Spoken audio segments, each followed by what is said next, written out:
अध्याय 6। अनेक शब्दों के लिए एक शब्द।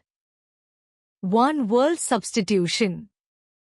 बच्चों, भाषा में उच्चता, स्थिरता और गहराई लाने के लिए ऐसे शब्दों का प्रयोग किया जाता है जिनमें एक विशेष भाव या गुण छिपा रहता है। ये शब्द अपने में एक वाक्य के अर्थ को छिपाए रहते हैं। इस प्रकार अनेक शब्दों के लिए एक ही शब्द पर्याप्त भाव एवं सौंदर्य से पूर्ण होता है। अच्छी और उच्च स्तर की भाषा सीखने के लिए हमें भी ऐसे शब्दों को अधिक याद करना चाहिए। अनेक शब्दों के स्थान पर अकेले ही प्रयुक्त होने वाले शब्द अनेक शब्दों के लिए एक शब्द अथवा वाक्यांश के लिए एक शब्द कहलाते हैं। कुछ अन्य उदाहरण। भाषण सुनने वाला, श्रोता। जो आसानी से प्राप्त हो सके, सुलभ। जो कभी बूढ़ा न हो, अजर। जहां जाना कठिन हो, दुर्गम। जिसे पाना कठिन हो, दुर्लभ। जो कभी न मरे, अमर। जो पढ़ा जा सके, पठनीय। शिक्षा पाने वाला, शिष्य। संसद का सदस्य, सांसद। जिसका जन्म न हुआ हो, अजन्मा। जो किसी का पक्ष न ले, निष्पक्ष। जो उत्तर न दे सके, निरुत्तर।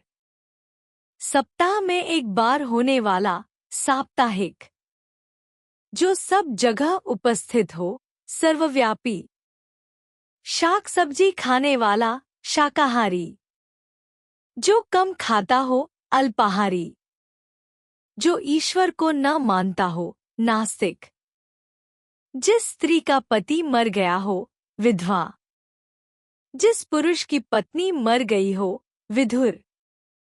जिस स्त्री का पति जीवित हो, सधवा सुहागन।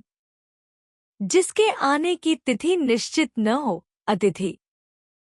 जिस व्यक्ति का काम करने का स्वभाव न हो, निकम्मा कामचोर। जो व्यक्ति दूसरे के द्वारा की गई सहायता को माने, कृतज्ञ। जो किसी के द्वारा जीता न जा सके, अजेय।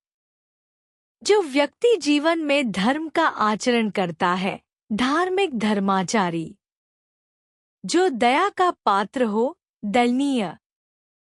जो व्यक्ति दूसरों के साथ अच्छा व्यवहार करे, सदाचारी। जो दर्शन शास्त्र का ज्ञाता हो, दार्शनिक। जानने की इच्छा रखने वाला, जिज्ञासु। भाषण देने वाला, वक्ता। जो अपने प्रति किए गए उपकार को न माने, कृतघ्न। जिसका मूल्य बहुत अधिक हो, मूल्यवान। जो ऊपर कहा गया हो, उपयुक्त। जो पहले हो चुका हो, भूतपूर्व। जिसमें संदेह न हो, निसंदेह। जो व्याकरण विषय का पंडित हो, वैयाकरण। जो विज्ञान का ज्ञाता हो, वैज्ञानिक। जिसका आचरण अच्छा हो, सदाचारी। जो इस लोक में न हो, अलौकिक। जो मांस खाता हो, मांसाहारी। जिसके समान दूसरा न हो, अद्वितीय। ईश्वर में विश्वास करने वाला, आस्तिक। जिसकी तुलना न हो सके, अतुलनीय। जिसके नीचे रेखा खींची हो, रेखांकित। सब कुछ जानने वाला, सर्वज्ञ। जो कम जानता हो, अल्पज्ञ। जो लोगों में प्रिय हो, लोकप्रिय। जो बोलता न हो, मूक। जो कम बोलता हो, अल्पभाषी। हमने जाना। अच्छी और उच्च स्तरीय भाषा सीखने के लिए हमें अनेक शब्दों के लिए एक शब्द सीखना नितांत आवश्यक है। ऐसे शब्दों का प्रयोग वाक्य की गुणवत्ता और सौंदर्य को बढ़ा देता है।